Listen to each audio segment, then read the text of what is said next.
지난 시간에는 부처님께서 사라나무 숲에서 사자처럼 누워 계실 때 하늘에서 꽃잎과 전단향이 흩날리고 음악이 울려 퍼지는 부분까지 공부했습니다.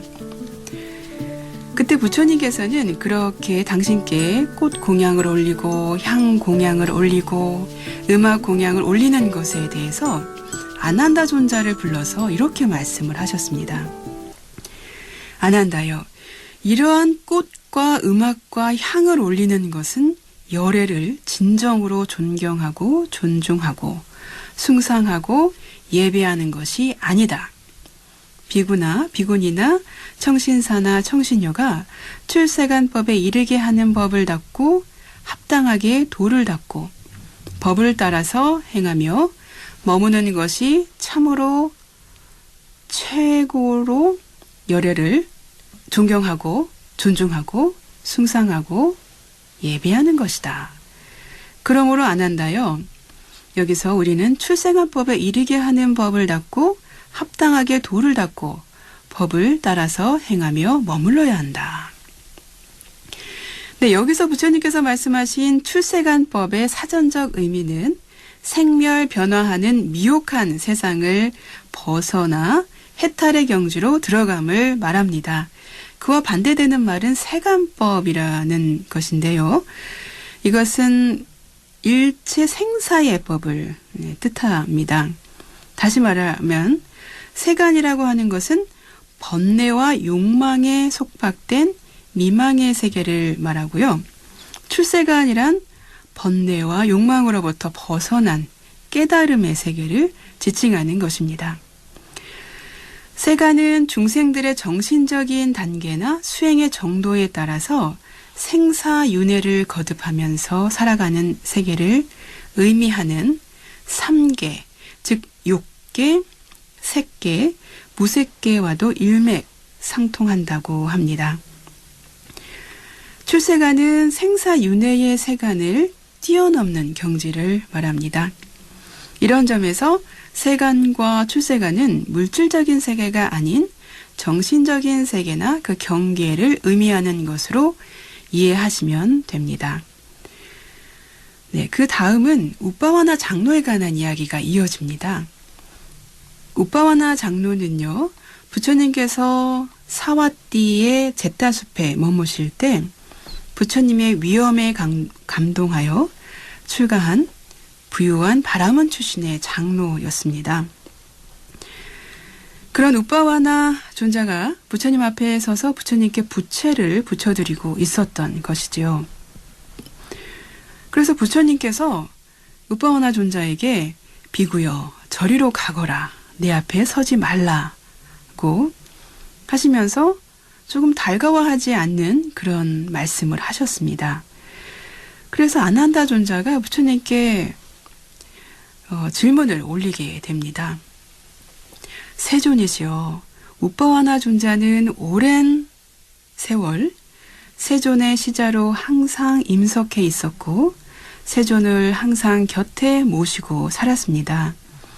그런데 지금 세존께서는 마지막 임종 시간에 이르러 비구여 저리로 가거라, 내 앞에 서지 말라고 하시면서 우빠와나 존자를 달가워하지 않으십니다. 세존이시여, 무슨 이유와 무슨 조건 때문에 그렇게 말씀하시면서 우빠와나 존자를 달가워하지 않으시는 것입니까? 부처님께서 답을 하셨습니다. 아난다여, 열애를 챙겨나기 위해서 신들은 쿠시나가라 근처에 있는 말라들의 산라 숲을 12요자나까지 가득 채우고 있다. 대략 10곳의 세계로부터 모여들었다. 이 지역은 머리카락 한 올이 들어갈 틈이 없을 정도로 큰 위력을 가진 신들로 가득 채워지지 않은 곳이 없을 정도다. 아난다여, 신들은 이렇게 푸념을 하고 있다. 우리는 참으로 열애를 친견하기 위해서 멀리서 왔다.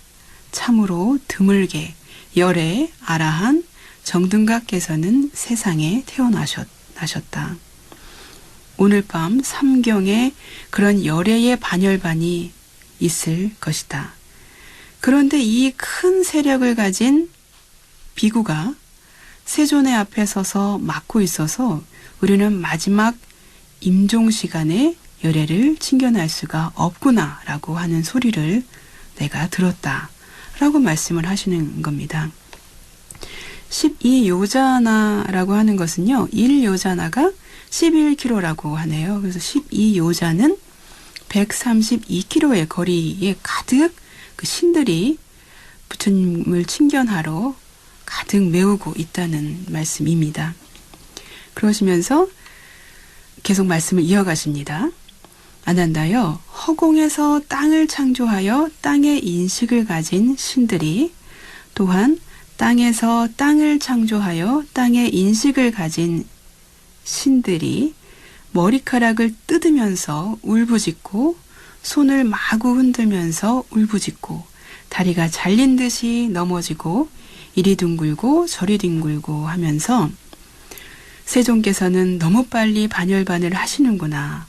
너무 빨리 선서께서는 반열반 하시는구나. 너무 빨리 눈을 가진 분이 세상에서 사라지는구나 라고 하고 있다. 그러나 애욕을 벗어난 신들은 마음을 챙기고 알아차리면서 형성된 것은 무상하다. 그러니 여기서 울부짖는다고 해서 무슨 소용이 있겠는가라고 한다. 이러한 법을 아난에게 설하시고 난 다음에 아난이 또 질문을 부처님께 올리게 됩니다. 아난께서 부처님께 이런 질문을 올렸는데요. 네, 전에는 안거가 끝나면 비구들은 열애를 친견하러 왔고 우리는 그런 마음을 잘 닦은 비구들을 맞이하였고 그들은 세존을 친견하고 공경을 할 수 있었습니다. 세존이시여, 그러나 이제 세존께서 가시고 나면 우리는 그런 마음을 잘 닦은 비구를 맞이하지 못할 것이고 그들은 세존을 친견하고 공경을 표할 수 없을 것입니다. 부처님께서 열반하신 후에는 어떻게 해야 합니까? 그러자 부처님께서 당신 열반 후에 당신을 친견하고 공경할 4곳의 장소를 말씀하십니다. 아난다여, 믿음을 가진 선남자가 친견해야 하고 절박함을 일으켜야 하는 4가지 장소가 있다. 이 4가지 장소가 바로 불교의 4대 성지입니다. 믿음을 가진 선남자가 친견해야 하고 절박함을 일으켜야 하는 장소는 어떤 4곳인가? 여기서 열애가 태어나셨다. 이것이 바로 부처님 탄생지인 룸비니입니다. 여기서 열애가 위없는 정등각을 깨달으셨다. 이곳은 부처님의 성도지인 보드가야입니다. 여기서 열애가 위없는 법의 바퀴를 굴리셨다. 이곳은 부처님의 첫 설법지인 사르나트지요. 여기서 열애가 무여열반의 요소로 반열반 하셨다. 이곳은 바로 부처님의 열반지인 쿠시나가라를 말씀하시는 겁니다. 아난다여, 이것이 믿음을 가진 선남자가 친견해야 하고 절박함을 일으켜야 하는 4가지 장소이다. 아난다여, 여기서 열애가 태어나셨다. 여기서 열애가 위없는 정등각을 깨달으셨다. 여기서 열애가 위없는 법의 바퀴를 굴리셨다. 여기서 열애가 무여열반의 요소로 반열반 하셨다라면서 믿음을 가진 비구들과 비구니들과 청신사들과 청신녀들이 이곳을 방문할 것이다. 아난다여, 누구든 이러한 성지순례를 떠나는 청정한 믿음을 가진 자들은 모두 몸이 무너져 죽은 뒤 좋은 곳에 천상세계에 태어날 것이다. 이렇게 말씀을 하셨습니다. 그러면서 아난다 존자가 또 다른 질문을 부처님께 올립니다. 세존이시여, 저희들은 어떻게 여인을 대처해야 합니까? 아난다여, 쳐다보지 말라. 세존이시여, 쳐다보게 되면 어떻게 대처해야 합니까? 아난다여, 말하지 말라. 세존이시여, 말을 하게 되면 어떻게 대처해야 합니까? 아난다여, 마음 챙김을 확립해야 한다. 이러한 질문을 하시고 답을 얻습니다. 이것은 아마도 부처님께서 수행자가 이성에 대해서 어떻게 대처해야 하는가를 말씀하고 계시는 것으로 보입니다. 그런데 사실요, 여인뿐만이 아니라 인도 사람들 자체가요, 낯선 사람들을 좀 뚫어지게 쳐다보는 습성이 있는 듯 합니다. 제가 인도에서 10년 유학하고 왔는데요. 저를 뚫어지게 쳐다보는 인도 사람들의 그 황소 같은 눈이 지금도 아주 눈에 선합니다. 부처님 말씀처럼 제가 같이 쳐다보지 말고 마음을 챙겼어야 했다는 것을 지금 알게 되었습니다. 네, 아난다 존자는 다음 질문을 또 이어갑니다. 다음 질문은요. 세존이시여, 저희들은 어떻게 열애의 존체에 대처해야 합니까? 네, 여기서 존체라고 하는 것은 원어로 사리라인데요. 일반적으로 몸을 뜻합니다. 죽은 자의 시체를 뜻하기도 하고요. 여기서는 부처님의 유체를 존중해서 부르는 의미라고 볼 수 있습니다. 화장하고 남은 유골도 사리라라고 부르는데 이것이 사리라고 한역된 것입니다. 부처님께서는 아난다 존자에게 열애의 장례 절차를 제가자들이 다 알아서 할 것이니 수행자들은 신경 쓰지 말라고 다음과 같이 말씀하셨습니다. 아난다여, 그대들은 열애의 몸을 수습하는 것에 관심을 두지 말아라. 아난다여, 그대들은 근본에 힘쓰고, 근본이라고 하는 것은 이 궁극적인 이상인 아라한과를 얻는 것을 말하는데 그러한 근본에 몰두하여라 라고 하셨습니다. 근본에 방해하지 말고 근면하며 스스로를 독려하며 머물러라.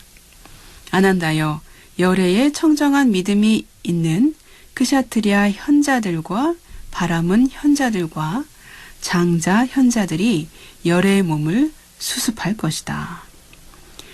그렇게 말씀하셨음에도 불구하고 아난다 존자는 부처님의 입관 절차를 궁금해하며 어떻게 해야 되냐고 계속 묻게 됩니다. 그러자 부처님께서는 당신의 존체를 전륜성왕의 유체처럼 하라고 말씀을 하십니다. 말씀은 다음과 같습니다. 아난다여, 전륜성왕의 유체는 새 천으로 감싼다. 새 천으로 감싼 뒤 새 솜으로 감싼다. 새 솜으로 감싼 뒤 다시 새 천으로 감싼다. 이런 방법으로 500번 전륜성왕의 유체를 감싼 뒤 황금으로 만든 기름통에 넣고 황금으로 만든 다른 통으로 덮은 뒤 모든 향으로 장엄을 하여 전륜성왕의 유체를 화장한다. 그리고 큰 길 사거리에 전륜성왕의 탑을 조성한다. 아난다여, 전륜성왕의 유체는 이렇게 대처한다. 아난다여, 전륜성왕의 유체에 대처하듯이 열애의 유체도 이렇게 대처해야 한다. 그리고 큰 길 사거리에 열애의 탑을 조성해야 한다. 그곳에 화환이나 향이나 향가루를 올리거나 절을 하거나 마음으로 청정한 믿음을 가지는 자들은 오랜 세월 동안 이익과 행복이 있을 것이다. 이렇게 말씀을 하셨습니다. 그 말씀을 듣고 부처님께서는 다시 탑을 조성해 기를 만한 사람에 대해서 말씀을 이어가십니다. 아난다여, 네 사람의 탑은 조성할 만하다. 어떤 것이 네 사람인가? 열애, 아라한, 정등각의 탑은 조성할 만하다.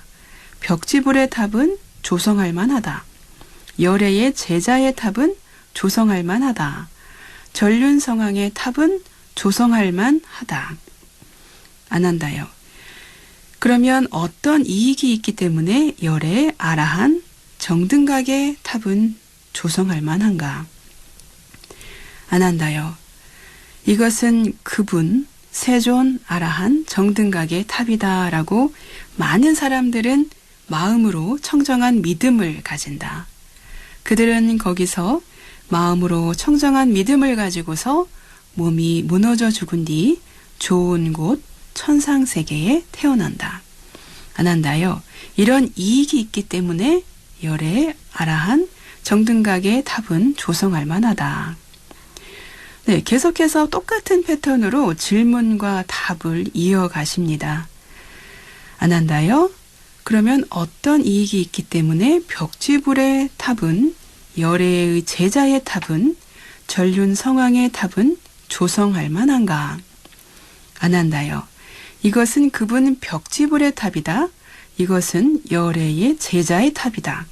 이것은 정의롭고 법다운 왕의 탑이다 라고 많은 사람들은 마음으로 청정한 믿음을 가진다.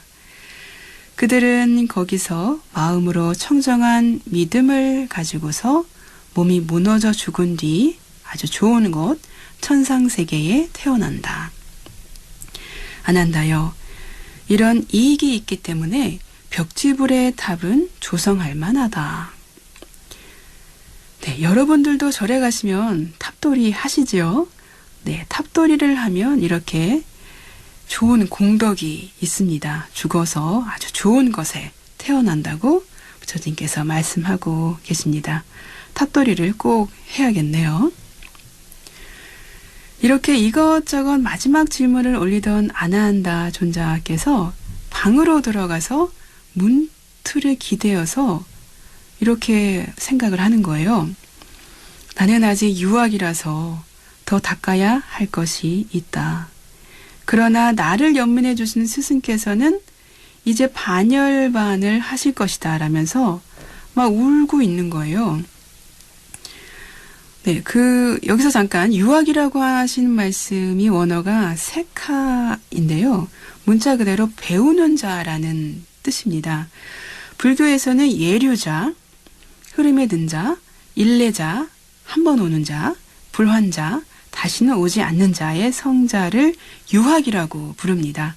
반면에 아라한은 더 이상 배우거나 닦아야 할 것이 없기 때문에 무학이라고 합니다. 이러한 유학이라든지 무학의 반열반에 들지 못한 모든 중생을 범부라고 부릅니다. 네, 오늘은 여기까지 하겠습니다. 부처님의 유언을 마음에 새기면서 오늘의 경전 공부를 마치겠습니다. 형성된 것은 모두 소멸하기 마련인 법이다. 게으르지 말고 부지런히 정진하라.